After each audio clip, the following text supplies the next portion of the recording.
Nou staat in het programma van Provinciaal Belang. Provinciaal Belang is voor het houden van lokale en provinciale referenda. Hoe zou de SP dat zien hoor?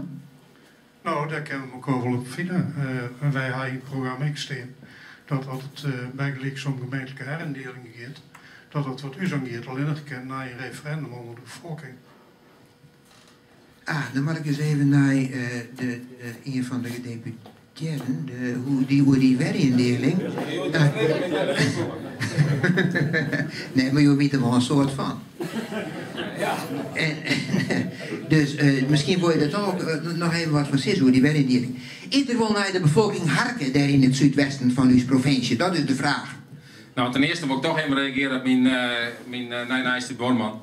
Gelukkig zit er een ChristenUnie in Den Haag die ik de provincie zijn besteden zoals gunt, die Friesland zijn eigen positie gunt. En het is, dat is heel goed en dat maakt vooral bloemen, straks ik in de Eerste Kamer. Dus daar kan je mij helpen. En het proces in Zuidwest, ik ga net de volle details zien, maar wat ik wel belangrijk vind is, dit proces is van onderop kwam, er is droegen van onderop. Dat vinden we belangrijk, dat ik de lokale gemeenschap, dat die een werkdeling dat die draagt via het democratisch orgaan die we mij aan de koersen hebben. Staat in die processen en ja, dat is eigenlijk alles wat ik ervan zeggen kan. Dan ga ik naar Vrienden Lofts. Adi Stoker, ik ren even naar Jota. Want Jo wilde er nog wat toe zeggen, begreep ik. Jazeker, want als ze dat proces in de Zuidwesthoek zo democratisch vonden, dan binnen ze er straks natuurlijk net bang voor om nog een evaluatie te worden met een referendum erbij.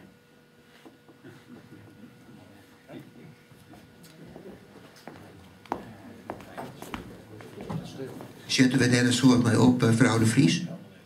Nou, zo, we hadden in Nederland zo organiseren dat we gemeenten hebben, maar gemeenten rieden.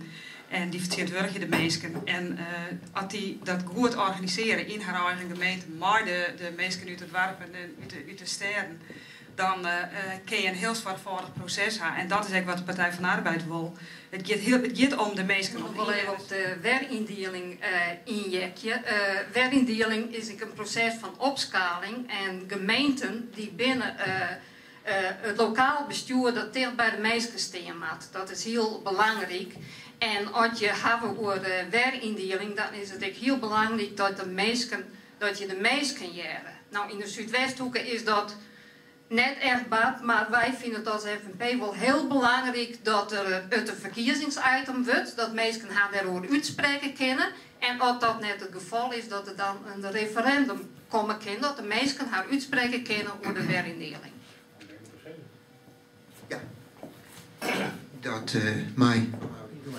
Of het houden de Zuidwesthoeken, dan bijvoorbeeld de VVD en Woensere deal, die hier gewoon in het verkiezingsprogramma te staan, we met werindealen. In mijn Britse deal wordt het college eerst net onder een werindeling en die is door de bevolking naar de onderhandelingstafel gestuurd en er is vervolgens Zuidwest-Friesland uit voortkomen.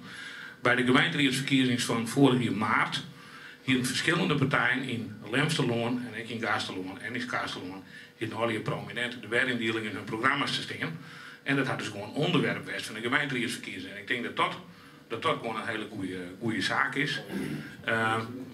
Wat ik nog benadrukken wil, is dat de invalshoek ten hoe werindeling in Friesland heel verschillend is. Ik heb Aron op hier, daar zit ik bijvoorbeeld in Woensere deal te praten, maar een hartstikke leuk VVD-raadslid.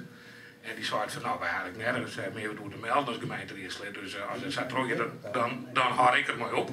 Al die gemeenschappelijke regelingen en ik kom in verwetteren deal. En dat is een structuur die al zo'n 100 jaar besteedt, de zomerstjerren. En daar zeggen ze van, wij zitten wel in 30, 40 gemeenschappelijke regelingen.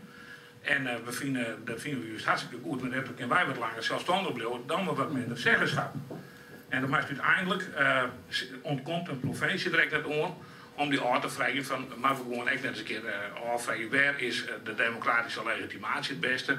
Hoe is de dienstverlening onder burger het best georganiseerd? En dat soort vragen, die eigenlijk leidt tot die motie in de Tweede Kamer van PvdA, Tweede Kamerlid Heijnen. Die zijn het van de provincie met zelfs iets meer visie ontwikkelen ten aanzien van de werindeling. Ik is net alleen naar achterover. Ik keer naar een heel ander onderwerp en dat is economie.